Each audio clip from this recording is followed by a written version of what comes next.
The French novelist Émile Zola considered writing a novel like doing a scientific experiment, or at least he thought that was the best way to write a novel, like in his era. And what he meant by this was that like you had this, first of all, a period of observation and like kind of research and gathering, and then you're basically recording what happens once you put all the elements together in the form of an experiment. And I don't remember if it was Zola himself who had this example, if it was just somebody explaining Zola to me a long time ago, but think of a petri dish, right? And that is kind of like your setup, you know what I mean? Those are the conditions, the beginning conditions for the experiment that is the novel. For example, the setting, the characters, temperaments, their inherited genetic constitution, that was a big thing at the time, their gender, their class, all these things are put together, right? And then you insert either like a new character or an event or something, and that's like the experimental phase, right? That's like putting the bacteria into the petri dish. Then you just leave it. You write down what happens, and the end result is a novel. I've always liked this story. I think it's pretty cute and like an interesting way to think about writing. But I thought about it almost instantly when I finished reading Love by Angela Carter, because I think this book is maybe the book that I've read that most seems to fit that setup. Even though I don't know how, Carter wrote it, it does feel to me almost like what Zola described. I think it's not totally coincidental that Zola was writing at the fin de siècle, the end of the 1800s, which is a time sort of characterized by a sense of impending doom and anxiety, but also decadence and like kind of the falling apart of society. That they call it like degeneracy at the time, and like along with that the liberation of the desires, along with a lot of pessimism and gloom. And I don't think it's really coincidental that I was thinking of that time period, or at least like a kind of an example that came from that time period when I read this book, which was written in 1969,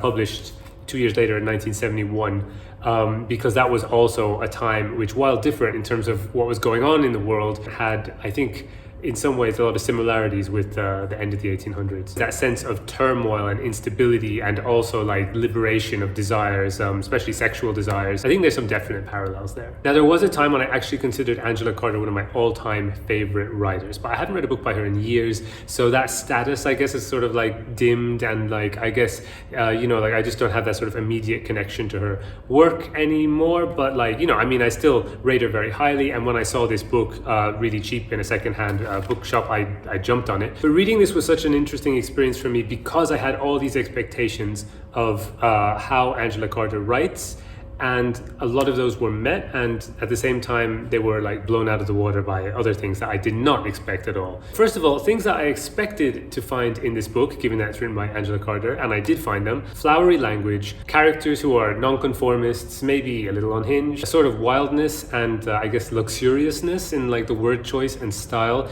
sometimes to the point of feeling a little bit affected or juvenile, a little bit like too much style, not enough substance, but at the same time like so rich that it doesn't really bother you. Like for every turn of phrase that made me raise an eyebrow, there were like 5 more that made me catch my breath. As for things that I did not expect to find in this book, humor and like really insightful characterization. Like I fell in love with these characters really quickly, and I was also laughing. I was laughing at them, I was laughing with them. Funny enough, I was reading the reviews on Storygraph for this, and the universal, like among people who love the book and people who hate the book and people who are like middling of the book, and it was quite a wide distribution there.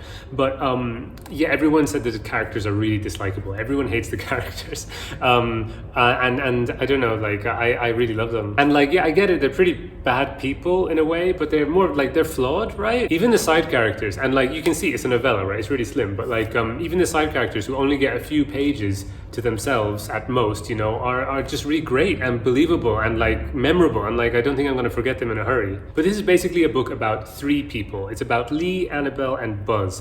It's a love triangle, and I think I could easily do a whole video just about how this fits in the love triangle genre. Like on the back of the book, it talks about a destructive emotional war between a young woman, her husband, and his disruptive brother, right? And I saw in other places that describe the book and summarize it, they mention like a woman and a husband, or a husband and his wife, and then the brother. And like how you introduce the characters themselves, I think is fascinating, because saying it this way sounds like, the sort of the main unit is a heterosexual couple, and then there's the outside, outside disrupting brother, right? The other person, right? Like in a love triangle, there's often the other man or the other woman, right? If I was to introduce this though, I would say it's about two brothers and a woman who lives with them. It's always like gonna be difficult because like it's really about three people mingled together. But I think that's a more accurate way to kind of give a sense of how the dynamics develop and, you know, like who's kind of intruding into what unit. Like I feel like the main unit at the beginning of the book is the two brothers, and it's the woman who comes in. But then at the same time, like that could sound like I'm saying, you know, the two brothers and the woman who comes between them. And while that's also true, that then sounds like it's a story about, you know, Lee versus Buzz. And there is a whole theory of the love triangle, like in its original form by, what's her name, Eve Kosofsky-Sedgwick, I think it is. And yeah, she sort of posits that the original love triangle is about basically the woman is an object for two men to compete over, and the two men are basically subjects. So the love triangle plot is a way for two passionate men to be positioned against each other, and you create a sort of homosocial bond. She calls it homosocial, not homosexual, because it's not necessarily going to lead to anything. And I think that's also true in this, and I think that Angela Carter also goes into the sexual. There's like in some of her other work, there's this sort of vaguely incestuous feeling that sort of hangs over and clings to these three. But yeah, it's never purely Lee versus Buzz. And Annabelle, even though she is like radically passive, like one is the most passive female characters I've read in a very long time, she is not objectified at all. Like we are in her head for a lot of the story. It opens from her perspective, and just like the two brothers, she's a very engaging character. This is basically a character study. It's a character study and a relationship study at the same time. Maybe more of a relationship study first and a character study second. And the characters aren't all represented equally. It's definitely first Lee's story, then Annabelle's, then Buzz's. And, you know, it might have been nicer if it was a little bit more democratically distributed in how we focalize on the three of them. But, like, I mean, it's a minor complaint, especially because Lee is the most interesting character and definitely deserves the most pages. So let's get back to Zola and the Petri dish. And to explain why I thought about that, I think I need to explain the structure of this book. So it doesn't have a table of contents and it doesn't have chapters. Occasionally you get like little pauses, like little, you know, like gaps between the paragraphs where you can pause, very rarely to be fair. And then you do get these like page breaks, right? You get three of them.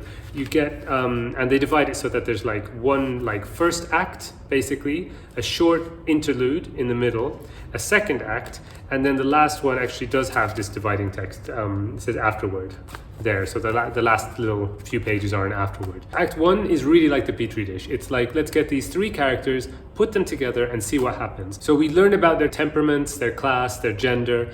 Annabelle, like I said, is very passive. She's also creative. She's an art student. She comes from a middle-class background and she's basically a loner. She's got mental health problems. She's tried to commit suicide in the past. We learned this about her at the beginning. Then there's Lee and Buzz. Their parents, I don't know about the father, but they have different fathers. They're half-brothers. The mother went insane and was committed to a mental asylum when they were very young. And they were raised by an aunt who's a Marxist. And so they have this like strong idea about coming from a working class background. They also went to university. Buzz dropped out and went to travel, and then he comes back at the very beginning of the novel. Lee, on the other hand, got a job. And I think, I didn't think about it much at the time, but maybe like on reflection, like when I was getting closer to the end, I was thinking, oh yeah, they went to university and they're working class. So maybe that was a bit more like noteworthy back in the 60s as compared to like now. But yeah, Lee is very aware of his social mobility, the fact that he has gone from a working class background and now he's sort of moving in more middle class circles. Lee is also very handsome, which I feel is like an important part of his character. Like he's very charming, he's used to people looking at him, and I think that does affect the kind of person that he becomes. And Buzz is like kind of crazy. Like all these people are outsiders. They're all like, they don't really fit in. They're all weirdos. But Buzz is especially like kind of like wild. His father was an American that he's never met. I should say they're all British people. This is all in the UK, in a sort of like suburban area, I think, or it's like a sort of town, but like a small town in the UK. But yeah, Buzz's father is an American, and it seems like just on the basis of knowing that and having played cowboys and Indians a lot, with his brother growing up, he's convinced that his father was a Native American, that he is half Native American. And I think, you know, there's this sort of like light racism, which is unfortunately still in this novel, but like was around at the time of the idea of the noble savage, when it comes to Native Americans, like seeing them in a very positive light, but yeah, positive because it's sort of like contrasted against Western civilization. Do you know what I mean? Like kind of macho tribal vibes. It's Buzz's idea. It's not Angela Carter. It's Buzz who has this sort of fantasy about who he is and where he comes from and like how to understand his foreignness and his outsider status. But I do think it reads as a bit dated, and that might be like a bit cringy for some people. Like it didn't bother me, but you know, I can imagine it would bother some people. Anyway, that's all Act 1. Buzz returns from his travels abroad and finds that his brother is living with this girl called Annabelle, and so the three of them all start to, you know, to get to know each other and to learn what it's like to live together. The dynamics are very interesting because even though Lee and Annabelle are the couple, in a way, Buzz and Annabelle have more of a natural kinship to each other because they feel their outsider status so strongly. And they're also just, you know, kind of batshit crazy in a lot of ways. And Lee, while he is also like a kind of a weirdo, at the same time, he's paying the bills and he has a job and he is, you know, making sure that the heating comes on and stuff like that. So he is a little bit more in the real world, a little bit less of a social outcast, just by necessity, and also because he has to take care of these two people. He also ends up doing the most reprehensible things in the novel and then feeling guilty about that. But yeah, it's just a nice contrast. I really love Lee, like as a character, not as a person. Like the way that Angela Carter just gets inside his masculinity is so good. It's so painfully true and so like, I don't know, like real. Anyway, then we get the interlude, and I won't say what happens, but it's kind of like the experiment of the first half with the characters in the Petri dish escalated to a point where the scientist decides to step in and rearrange the pieces on the board. We literally get a new character come in, make some announcements saying like, okay, you know, you can't live like this anymore. You need to live in another way.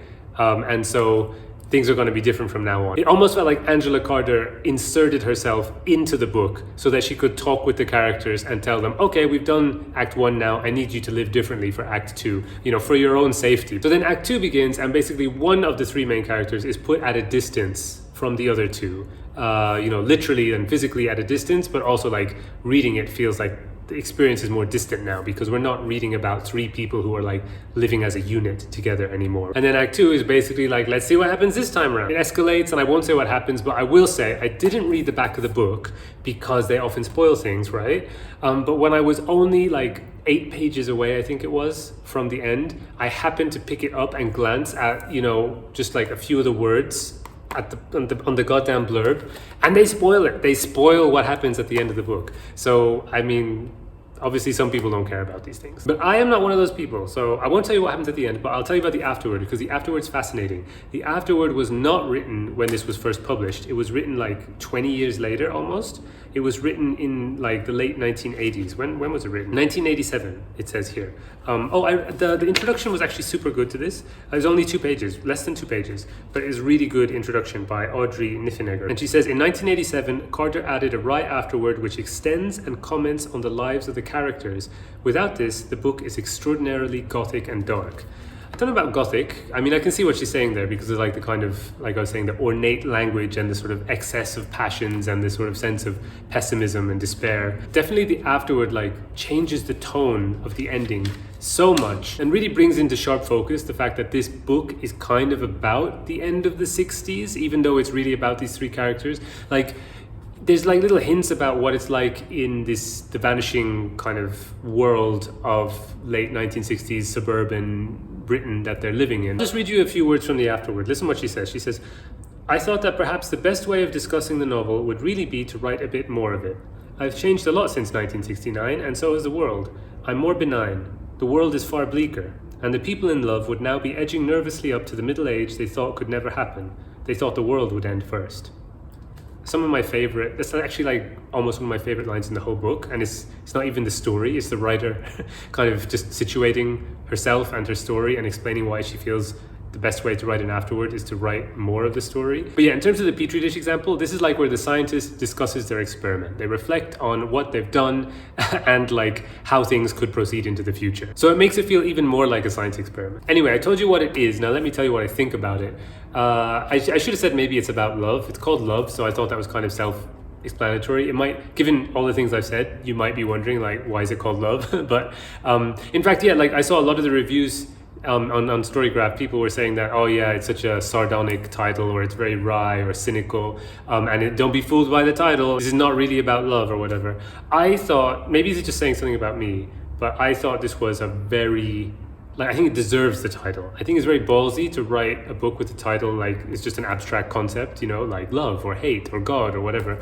But I think, she really earns it, and which is really impressive given how slim it is. But I felt that this was such an accurate depiction of love, and I'm worried about what people will think of me if they read this book and listen to me saying that. But I think that she did a great job using love as a theme, and then just taking these three characters to explore it and using love to explore them. Thematically perfect. After that, it gets kind of hard for me to describe my feelings on this unless I break it down into the subsections again. So I feel like Act 1, well, I'm just calling it Act 1, it's not literally called Act 1, but Act 1, absolute perfection, 5 stars. When I was reading it, I was like, this is definitely one of the best books of the year. It's like Sally Rooney on LSD. Then comes the interlude, and I didn't like it. The style shifts, it gets more surreal, and I actually don't like when Angela Carter does surrealism too much. I read her book The Passion of New Eve, which is very surreal, and it just like that kind of 1960s surrealism, which again is like a kind of LSD trip kind of vibes. I just don't enjoy reading that style of writing so much, especially because what I was enjoying about Act 1 was the realism. Even though the language is so florid, the characters felt so true to me. There's also an asylum in the interlude, which I don't know, also seems to me like kind of stereotypically 1960s. I'm not sure why exactly, but I'm only thinking One Flew Over the Cuckoo's Nest at the moment, but I feel like there's more asylum stuff going on in the 1960s. I just feel like it's seen then maybe as an interesting avenue through which you can explore humanity, through the madhouse. And it's just something that I don't find so interesting. Then we get Act 2, which is very good, but it does not reach the heights of Act 1. There's less humor. Like I mentioned, the characters have been repositioned to be more distant from each other, but also that makes them more distant to us, the reader. And the dynamic of the story is different because basically it's almost like an inverse of Act 1. Act 1, they're sort of being sucked together as they grow and develop, whereas in Act 2, they're more like pushing apart as they grow and develop, right? So it's just a really different dynamic, and I didn't find it as engaging. And then the afterword I found absolutely fascinating. It's just a few pages, but it really changes the whole book, and I'm not sure if it's for better or for worse in a way. It's more satisfying. The note that the novel originally ends on before the afterword is not so satisfying, and the afterword gives you closure, but it makes it more satisfying by draining some of the strangeness and power of the book, which I'm not sure how I feel about. There's this science fiction movie which I really love called Sunshine, directed by Danny Boyle, starring Cillian Murphy and Captain America. What's he called? Anyway, it's about this mission towards the sun, right? And the whole movie is we're just following these astronauts going towards the sun, and they're getting closer and closer, and it's just this overwhelming intensity which sustains all life, and it gives the warmth, and it gives, it's the center of everything in the universe, and you're getting closer and closer, and the film is building and building. And then at the very end of the film, we cut away. It's not a real spoiler, I think. Don't worry, in case you haven't seen it. You should watch it if you haven't seen it. But yeah, we cut away to Earth, and we see some people on Earth.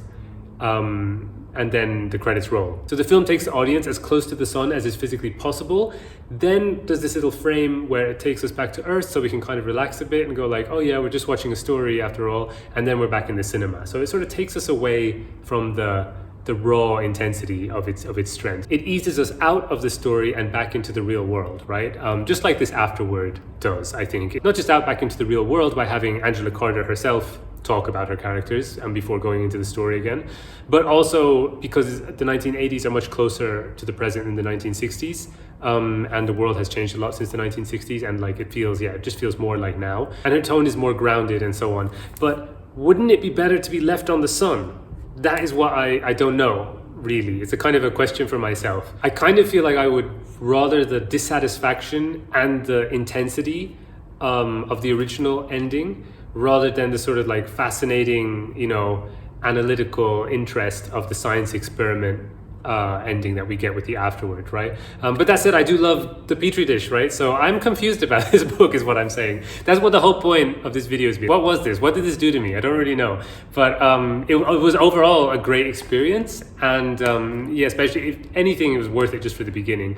I did not know Angela Carter could write like that, even though, like I said, she used to be one of my faves. So this has been great for me. If you've read this book, please let me know down in the comments, and we can talk about it. I'd love to hear what other people have to say. And if you haven't read it, then let me know if it sounds appealing to you, and why, or if it doesn't sound appealing to you and why. That would also be like equally fun to talk about, I think. So do leave a comment, and I'll catch you in the next video. Bye.